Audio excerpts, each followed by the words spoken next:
we're not gonna go through the financials in this part. You're gonna ask them questions.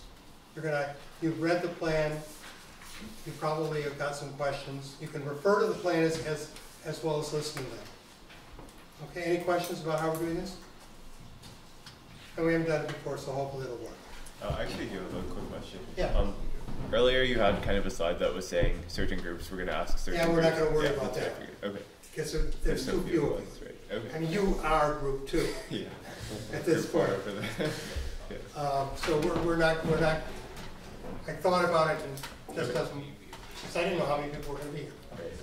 Okay. The other thing to remember about the plan, I mean, one of the things is most businesses that start today will fail within 5 years. One of the reasons you write the plan is hopefully if you find out it's not going to work, don't do it. The businesses that I work with, about 80% are still going after 5 years. Why? Because they figured out where the problems were. A number of people just decided, I'm not going to do this. And other people analyze where it's going to work so that they make it work. Yeah. Yeah, so there's like, I mean, I don't know, it's not probably not an easy answer, but does writing a business plan kind of guarantee this? Or kind of there's no guarantees. 5 years? No guarantees. So you can have someone who write like a great business plan that can still, as a company, fail for some reason. There have been some fabulous companies that failed. Yeah. I think the one thing you can guarantee is if you don't put together a thorough, rigorous business plan, you will not succeed. But you know, the markets can change. Some competitor may come along and blow you out of the water. Should we all be computer science majors?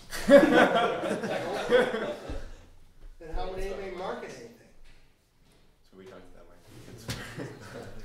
I mean, it depends on the company. I work for a company, the company that did the software for the overseas airlines. All we hired were people with masters from MIT in computer science. But there's plenty of other business in other sectors. I mean, there's a whole medical sector that we haven't used as any examples. And if you look on our website, we do have some legacy investments in some medical devices and healthcare and information technology, and drug development. So it's not all about. I mean, we were located right next to MIT, so it was really easy. Well, it's just the success of Facebook, Groupon. It's pretty tempting. It is. It's very crowded. It's also very crowded. The trouble is, I mean, that's what you read about. Go read the rest of the journal. You'll see about other companies. So you'll read about Groupon tomorrow, because they're going public tomorrow. But you're going public tomorrow? They're going public tomorrow. 6 billion. Did they end up racing it after it dropped? That's a frothy market. It's a bubble market. Google offered to buy it for $6 billion, right? Right, somewhere near that. It's not there now. Not I'm not buying. I don't know about you. So, do you not use Groupon? I'm not going to buy Groupon stock. I might use it. You should try using it. It's pretty good. Well, I have 3 other it is good, but there are a lot of competitors. Because nothing can compare to Groupon. I mean, they're losing money. Are they? They're losing money and they've got a ton of competitors. What's their strategic advantage? It's going to keep them. Well, anyways, that's for different day. We could talk the whole night on that. But these guys are going to talk about the giraffe rack. Go ahead. Okay, so the opportunity for the giraffe rack lies in the increasing growth of SUVs and also sports rack markets. But because of this, access of these roof-mounted racks are getting increasingly difficult because SUVs are increasing in size. So the giraffe rack offers a easily accessible bike rack that is an accessory to the sports rack markets, which is an emerging market, which tries to make mounting bicycles on the roof of the car safer and easier. And it does it by having the rack lower to the side of the vehicle with a piston spring assembly. And it attaches to existing popular mounts and racks. So it's not really competing with any large markets, and it's kind of creating its own niche because bike racks now don't really fold to the side, and they're pretty difficult to use either in the back of the truck or to get on the roof. The competitive advantage of the giraffe rack company is that it will focus on marketing and it will outsource the design and manufacturing. So it will specialize in advertisement, and it will contract the design prototyping to a design engineer, and it will outsource manufacturing to reduce startup costs and overhead. And it will be distributed through specialty rack and bicycle shops, and employees there will be able to assist the customers with selection and installation. There's going to be a lot of experience on the management team. There will be the president and vice president both have 7 to 10 years of business development experience or in marketing and brand management. And there will also be an advisory board which consists of experienced managers who have plenty of knowledge in the sports rack manufacturing and retail industries. The expected numbers of the Giraffe Rack company will be revenues of $2.1 million within the first 5 years, or after the 5th year, and a net margin of 5%. The Giraffe Rack company is asking for $200,000 for design, prototype development, tooling, and to produce the first round of bicycle racks. And the remaining funds will be used for marketing. They also have an exit strategy to license the product to the already increasing number of companies that specialize in racks to fill their product lines. It's founded by a group of University of Colorado MBAs. It's currently in the design stage, and they are looking at preliminary mechanical designs and using the assistance of a local freelance industrial designer. They're seeking the financing to finalize the design and prototype testing and to purchase the initial inventory. The market, because it will be an attachment to roof-mounted bicycle racks, there won't be a lot of competition for it. And it also lowers the side of the vehicle, which makes it easier to unload and load the bicycles. And their specialty target is those who have trouble accessing the roof racks because of their physical size or just because of the increasing size of the SUVs. And the objectives of the company, they are going to avoid the intense competition in all the other rack markets and focus on a solution that is currently unique. There are no other bike racks that focus on side mounting. They will focus on marketing instead of design and manufacturing, so they'll be able to get their product out there and get people excited about this. And they promise investors about 20.1% returns on tech investment. And the products and services, as I said before, it will unlock and it will fold over the side of the car, which is currently a unique solution to the increasing size of SUVs. And the specifics of this device are on the product page.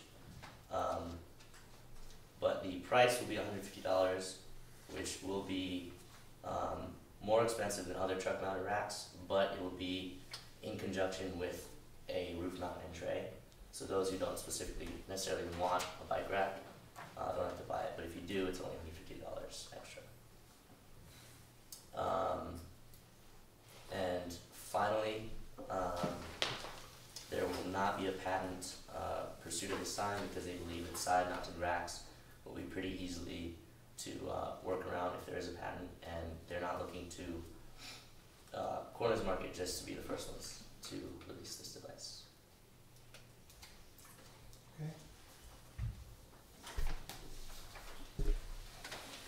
Okay. I didn't tell you, assuming you're one of those owners, but, you know, So in I general, instead of they. in general, the owner would be presenting the business plan, Oh.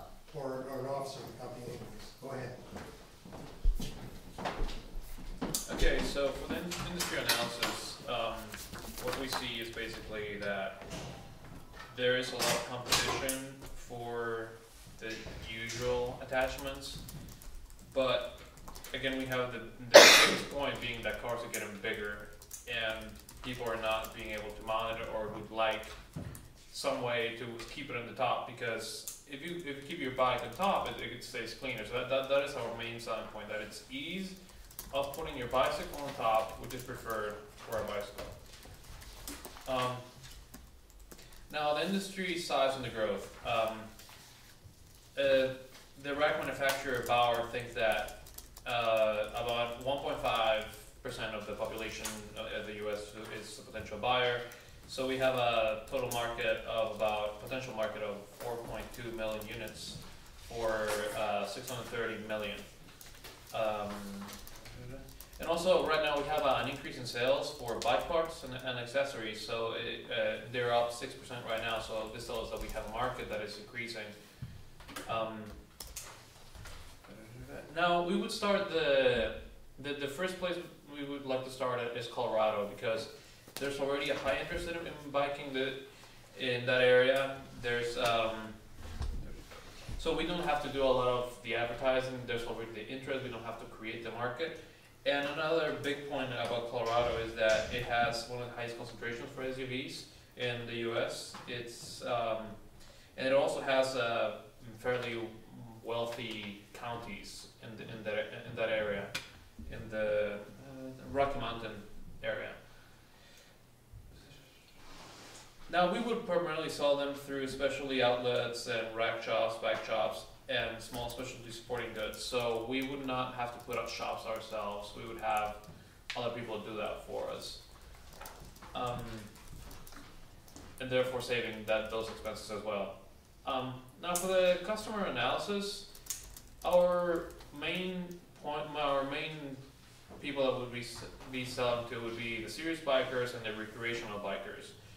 If you're an occasional biker, you're not so much looking for keeping your bicycle neat or clean. You just want to get it to places. So we would not be particularly interested in selling to them, because a side rack, or what's called a hitch mount, which is basically, as I understand it, something that you attach to your window. It's a lot cheaper. So people that are occasional bikers, they don't really care for the added expense. But the serious biker wants to look professional, and so does the recreational biker. So what we're offering is a better place to put your bike, but we also want to do it for ease. And who would be interested in this? People that are not as strong. So our research shows that females would be interested in buying our mount, and also people with SUV owners or women with SUVs. That'd be even better. Now the problem that we have would be that the prices, but as we said before, it's an attachment, and it's something that it improves upon it, so that even though it might be a little more expensive, the added benefit by the added benefit we would still be able to attract the customers. Now there's other people, other customers, other companies that are established that might be able to do this, but they're not interested in doing it because that would be killing their own market. Right now what they want to do is they want to be able to sell you the top rack, and they want to sell you the hitch mount. So they wouldn't be interested in killing their own market or splitting it in half by also selling the top rack. Right? What we want to do is bug into their market and say, like, no, you don't have to buy the hitch mount, and you can put just an attachment. So we don't have a particularly strong competition from the big producers that are in the market right now. So if we look at the target market, it kind of goes hand in hand with the idea of a growing SUV market, as the ideal consumer is an SUV owner. And the SUV owners and other smaller car owners fall into 4 main categories of possible buyers.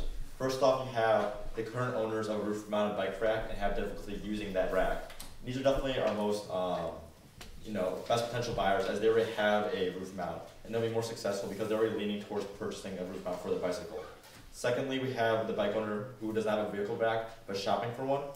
And with this group, we'll be more successful with those who are leaning towards purchasing a roof mount, because these buyers can make a trade-off decision between using a roof rack and the cost of purchasing a mount and tray. Third, we have a person shopping for a bike that would be more likely to buy a rack at the same time. And we say this customer is the least desirable for us to target because they also have to buy the roof mounts for the rack to be used. Lastly, we have the current owner of a rear hitch-mounted rack who would prefer a roof rack. This customer is desirable because they're unhappy with their current rack and want to switch to a new one. However, we also consider the cost as they have to buy the roof mounts and tray in addition to our product as an additional expense. When it comes to pricing, we believe it's very competitive because we can offer our product at the cost of the product plus a markup of 40%. This offers a cost to retail of $89, which is very competitive because even if you factor in additional expenses and profit consistent with industry comparables, with a retail price of $150, it's very competitive. Especially when compared to other possible mounts, because the typical trunk mounted rack is $75. However, it's not as comparable to our product as a tailgate mount, which can be as much as $500. In comparison, our $150 retail price is very competitive. Look at market research. We sent out a survey to potential bike owners, and each of the respondents recognized the problem that the giraffe rack can actually solve with difficulty mounting a bicycle on a rack. 81% of these respondents actually said they would purchase a giraffe rack if price were not an issue. And 65% of these respondents also said they'd purchase a giraffe rack at a planned price of $150. When it comes to distribution, our focus will be on specialty stores that have knowledgeable employees and in many cases offer installation of the product. And the rack is also very competitive because it's complementary to existing brands such as the Thule and the Yakima mounts. And this allows two key benefits. Retailers will see the discounts of 45% we offer, and also our product creates an opportunity for repeat customers because these customers will buy the mount from these other brands, and then they can also buy our rack in addition, adding add-on profits and revenues for these specialty retailers. With the rollout plan, as said before, we're going to sell to retail outlets among Colorado's front range to begin with. And it's ideal because of the number of bikers and concentration SUVs. And then with progressing years, Giraffe Rack's going to expand first to Northern California, Portland, Oregon, and Seattle. And in year 3, the expansion will include stores nationally, as the table indicates. When it comes to advertising and promotion, the product's going to be launched in the early spring. And promoting a strong brand image is important to generate sales. And the strategy here is to use research and targeted advertising and print ads, point of purchase displays, and event sponsorship. And to make the product viable, we'll conduct the following activities. Give several units to people who will be using at parks, trailheads, hold product demos at home and garden shows, etc.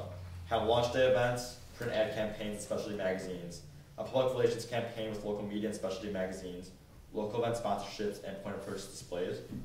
And the plan is to spend $72,000 on marketing over the first year, increasing that amount sequentially with each year.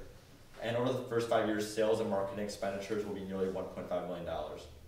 And when it comes to the sales strategy for this marketing plan, the CEO and VP will be responsible for establishing relationships with retail outlets. During the first year, the CEO and VP will also be responsible for establishing relationships when it comes to year 2 entry into new target markets. And after that point, we're planning on contracting out sales and marketing to a sales rep on a commission basis. Now, we were the marketing company, and we basically had our operation plan, and the advantages of our operation plan came from our position in the supply chain. And what these advantages were that we outsourced design and manufacturing, and and also I would sell through retailers. Basically, the outline of our operations, we outsourced 2 key components, and these were basically our design. The design agency would produce the design, and the bidding process would be through the manufacturers. The retailer responsible for the retailers would be responsible for the final assembly, and we would distribute the racks on our own in the short run, and in the long run, we find the most efficient, most cost-efficient way to ship the racks. Now, for our partnerships, the most important partnership that we think we have are with the retailers. In order to basically be successful, we have to have a high volume of sale. In order to do that, you have to have a large number of retail outlets. Some of the less important relationships are the manufacturers because they'll basically be working in the bidding process. Our exit strategy here is that eventually we hope to license the product to Yakima or Thule and hopefully make a profit from that. As far as our personnel, we plan to hire hourly contract employees for assembly, and then in the long run, create a management that will help in all aspects of creating the product. the keys to success here are that we plan to optimize inventory, sell volume, and also we see a major opportunity to profit from our cash flow. Our development plan, the first step is the concept R&D, and that is basically we will design 2 different mechanism of our racks and come up with alpha prototypes. And the second step to this development plan is that product development. The beta design will be created and it will be tested by the designer. And the third step to this is the product release to manufacturing. The final design will be basically revised and the final product will basically be revised and fixed up however way we think is most efficient. And the final step to this is the manufacturing ramp up, and that's basically soliciting bids to the manufacturers. And we think in total that this will be $65,000 for design, the prototype development, and the tooling fees. And after the product basically begins shipment, we have sort of our ongoing 2% revenue to any retailers for any change they make to the product. Thank you. Okay, good job. Thank you. Questions? Yeah, you guys can call it. I'm not sure if someone else could answer this, but maybe Kai-san. One of the things you talked about was how the focus of this would kind of be advertising. And I know that in the business plan, part of the, I guess, consumer market were serious bikers, and that was really one of the 2 target groups who we're going to be focused on. And it seemed like the serious bikers had more of an interest on high quality technology or rack than they did on maybe some of the other venues. And it seems like it might make more sense to focus on high quality manufacturing than on advertising.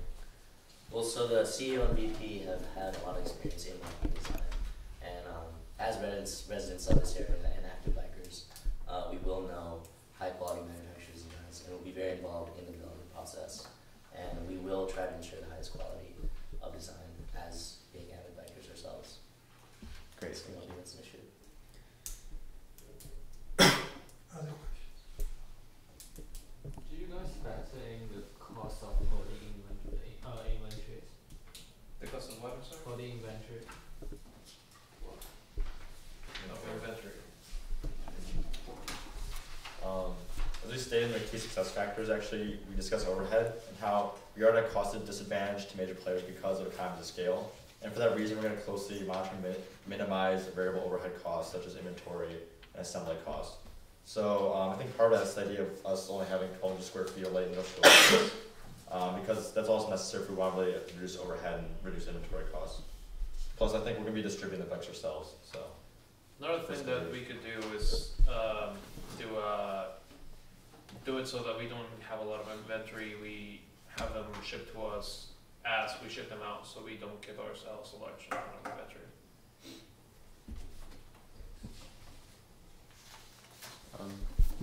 Maybe Max, you mentioned while you guys were speaking that there was not going to be a patent on this type of rack for various reasons, and I noticed that 2 of the companies that were possible competitors were mentioned as being able, they have the resources and they have kind of the ability to create a similar product. And I was wondering, how would you have an advantage over these companies who are kind of set up as manufacturers and sellers in this market? How would you compete with them once they created a product that was similar to your own? Well, it's simple. Right now, what we have is they do not have the incentive to make it right now, but once we make a market, and then once we force them to acknowledge the product, then they will have to actually either buy us or invest from us. But right now, they themselves don't have the incentive to make this kind of product. We don't think it is a particularly difficult product to make, but the big competitors in the industry right now don't have the incentive for it. So we force them to have the incentive to buy our company, but at the same time realizing that it's not the design per se. It's gonna be what our main strong point is gonna be the marketing and the fact that we're gonna be the first ones to get our foot on this market. But if you don't have a patent, what's to prevent them from just copying ones? what you're Again, making? they don't have the incentive to do it themselves right now. If you demonstrate the market, you put it out there, you demonstrate that there's a market for it, you start building the market, and you don't have a patent that keep the blocks of the people from just making something very similar. I guess does that get your question? Right. I Because think if it is a successful market, then I think then we would rely on name recognition. By that point, right now they don't have incentive, but by then if we have already created the market, by that point we will have the name recognition so that people will prefer to buy from us.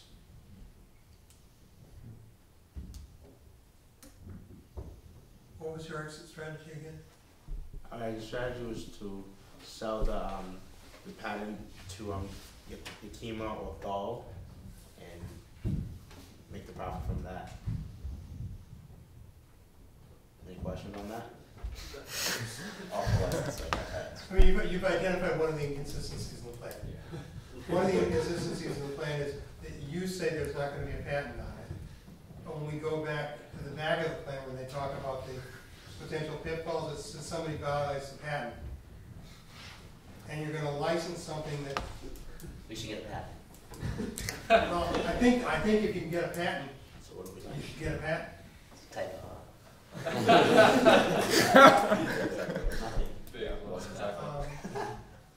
Other questions?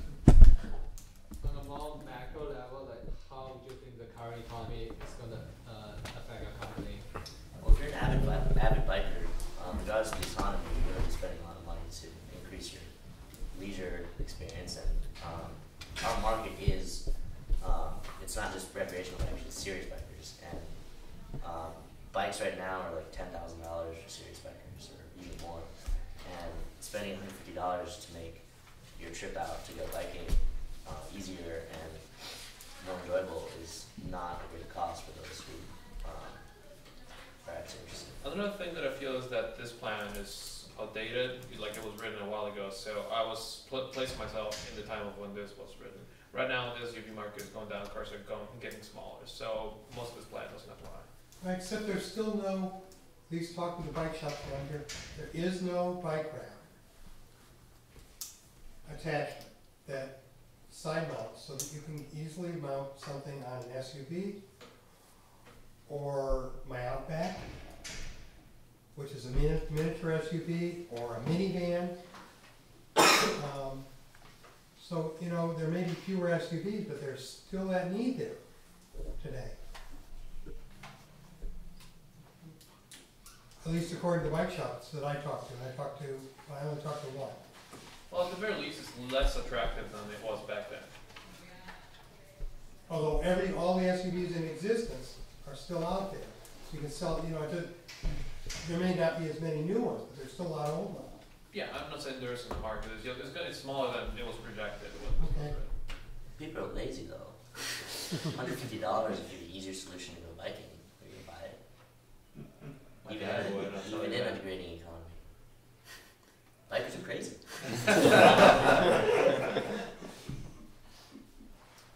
Serious bikers aren't lazy though.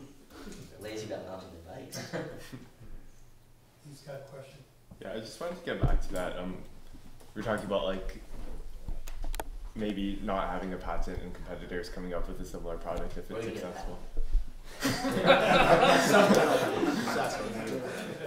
Right, I feel like, okay, so when you were talking about the patent, one of the reasons they decided to avoid that was because there would be ways for people to get around it by designing similar but different products. And so that kind of goes back to just the idea of manufacturing when it comes to various bikers. If you have two different companies competing, and one of the larger markets has to do with the quality of the bike, I realize that manufacturing will be good enough where it will attain a high quality, but will it be high enough to compete with another company that focuses specifically on quality and manufacturing as opposed to advertising?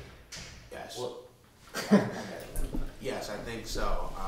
Basically, in our whole development process, the first step to that is to create two different mechanisms of the rack. So whatever competition we have out there, we make sure that one of those two are better than that product. So at the end of the day, we'll choose the best product. Right. Other questions? and if products are the same, if there's a competing company that has the same product, it's like Coke versus Pepsi, whoever has a better marketing strategy is going to win. Right. And we're focusing on marketing, so if somebody else comes with the same thing, and they're not focusing on that, we're going to get the customers. Pepsi's like psychologically proven to be better for our taste buds than Coke is. The Coke is better marketing. Yeah, exactly. Is that true? Yeah. Coke was first. Pepsi is better. Other questions? Cool cultural stimulation affects our perception of Do taste. you guys like the concept? I hate Coke. I don't get how it works though. Like the products on the service page, like it's not very clear like how the mechanism works.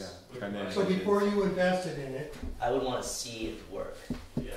Like I don't understand, like it just looks like metal things attached to each other. I don't well, see it's where the written by mechanism two guys who are marketing experts and nobody who is a designer. Right, like the product page is lacking. Seriously. It's a picture of a giraffe on the Well, back. is the management team lacking? What? Is the management team lacking? No. Or is it design? Well, they outsource the design. I Should think they they ought to have. insource the design? I think they ought to have at least one head guy designer who is able to know what the heck is going on, and then if they want to outsource it, that's another matter. I don't know. It's a question. I agree with you. I'm not gonna put my $10,000 product if I own one on that thing. I mean, I don't even know how it works. I don't understand how it works with the bikes on it, or how does that lower the Well, it bikes? says it closes and locks. It doesn't tell you Well, how. you're gonna have the, you know, the bike attachment that goes on the roof rack will fit on those. You know, those little things that hold your wheels, they'll attach to this piece. But then does the bike stick out like 3 feet to the No, side? no, then you lift it back up. It rides on top of your car. Fully loaded rides, you push it back in place on top of your car, it locks down. So you're just having like a 3D simulation of that. Yeah, Like a little. and I mean, conceivably, you could put your canoe on something like this to get your canoe up. Because if you ever try to put a canoe on an SUV, it's a pain in the butt as well. But anyway, you see how the process works. You come, you sit here with us, we ask you a bunch of questions, you don't have all the answers. But you write down what we said, you justify it as best you can, and you did a good job of that. You also take notes, because you know you're faking it. And then you gotta go back and revise. I look for consistency in a plan. There's a problem with this plan. Price is $89. Cost is $89. To the bike store in one place, and it's $82.50 in all the financials. What is it, 89 or 82.50? On page 10 there, you can see both numbers are there. They're on the same page, right? Page, yeah. Oh, that's because of shipping. I don't think so. These guys are really quick. You're good. Facility fee. Okay? That's one of the things we look for. I mean, I don't look for, and the other consistency that I looked at was the lack of a patent and then the patent infringement. I mean, I think it's a great idea. I wish somebody would invent one. I would potentially buy it. I've got a roof rack on my car, came with it, and I have a bad shoulder, and I can't get it up there, but as far as I know, nobody's making it. There's something like if you have an SUV, my dad has one where it attaches to the back and then That's it leans down. It's the problem that they're trying to get around because like you can get a lot of bike injury if you have it on the back as opposed to the top, and it gets dirty and worn and like rear I end. had a car crash into my bike back in the back and wrecked my legs. Right. On the other hand, you drive into your garage with the bikes on top, not so good. Have you done that? No, I had a client who designed custom bikes, and a pediatrician in Pittsfield bought 2 custom bikes and went home to surprise his wife and drove straight into the house. Wrecked it before she even saw him. Driving school. I'm not sure how his insurance company handled that. Okay, other questions? The financials aren't so detailed, and we're gonna do We'll try to do another workshop on Um, financials, but how do for your own business planning purposes, I mean, this has got the basic elements of the financials, right, Steve? It's got the basic elements. The balance sheet doesn't balance, and the income statement for year 1 I don't understand. And I tried. So it's not a good one, but at least Well, it's No, got the elements. but it's got the basic elements. Yeah. I was wondering, how do like very preliminary research get done? Is it a matter of looking through databases, like internet searches, or talking Yeah, to people? doing surveys. Okay. I mean, they did a survey. Mm-hmm. Remember, 85% or something said they would do it, and 65% of people said they'd buy it. Great. I want to know who they surveyed. Those are great numbers. Mm-hmm. How do we do the sales forecasts? Is that just I would survey bike stores and see what the bike store thought he could sell. When I called the bike store here, and again, doing due diligence, I would call bike stores to see how many they sell. They're calling for 100 sales per store.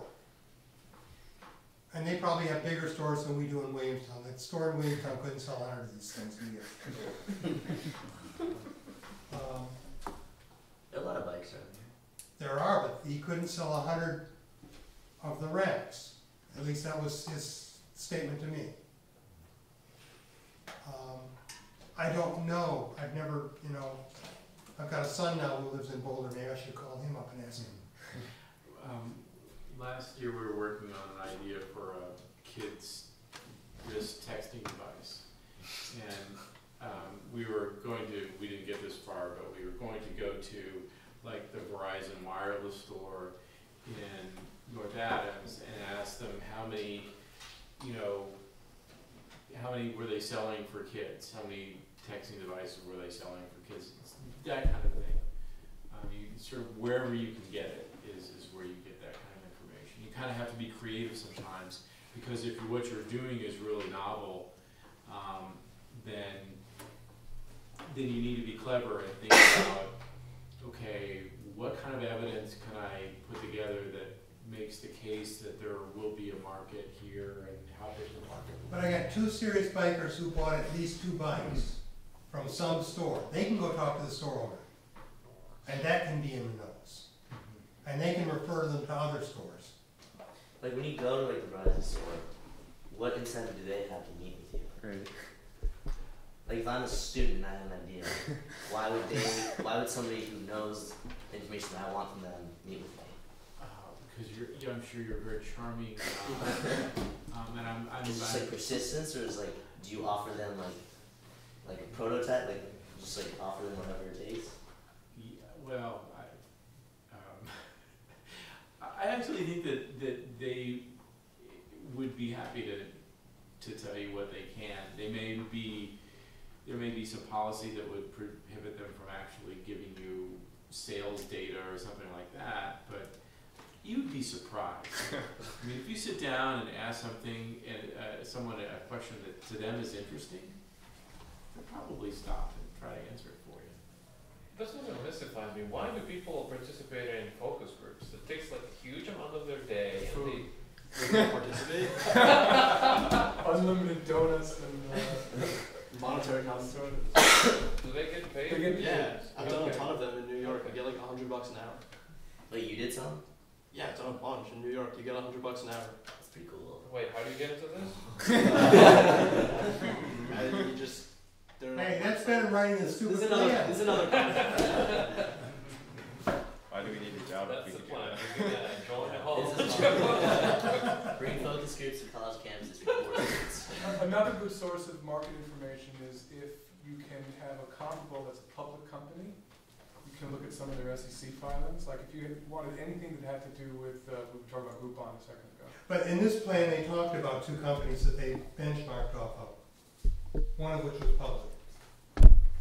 Well, so there's a lot of data available on the SEC database, which is called Edgar. I'm not getting right across that yet.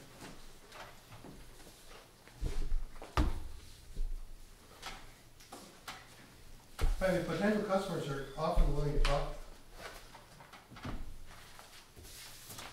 And bike shop owners are friendly, that's how they make their sales. Have the designs or plans that have won the company previously been more product oriented or service oriented? This is the first year for this competition here at Williams. So, you know, we don't know that yet today. There is no previous history. It's gonna be a great idea with a really good plan that makes sense, you know, that's well thought out.